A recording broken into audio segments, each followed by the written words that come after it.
In the prime, the mother prime, we talked about stake. And if you haven't seen it yet, I'll give you a primer on it. For those of you who have, you remember that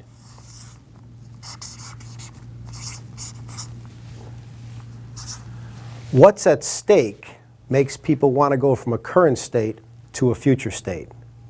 We also said that this conversation, what's at stake, what's at risk if we don't pull this off, is the most important conversation. People can mentally understand they're in trouble.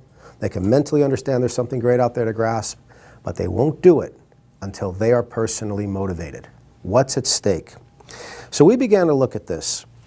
When leaders pull off large-scale transformation efforts, when they mobilize an entire group of people to give up on their ways of doing business and take on new ways and drive to new possibilities, when leaders were able to pull that off, how did they do it? How did they motivate the people from the stake perspective? And it was like a blinding shock of the obvious. We saw the same thing all the time. Let me show you what it is.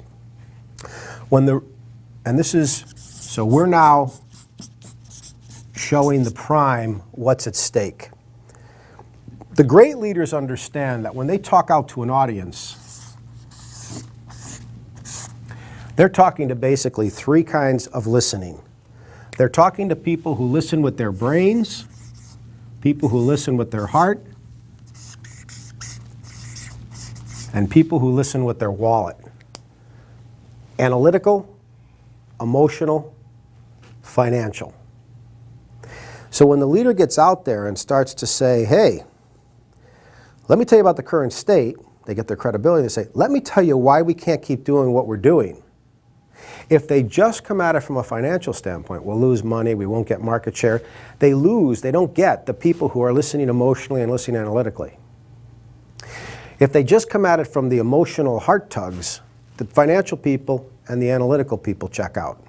And if they just come at it from the facts, they lose the money people and the emotional people. So the greatest leaders in the world recognize that in any audience of 100 people, roughly a third of those people listen through their wallet, a third listen through their heart, and a third listen through their brain. And so when they make these stake conversations, they make them three-tiered so that everybody is motivated. Then they do something else that's fascinating.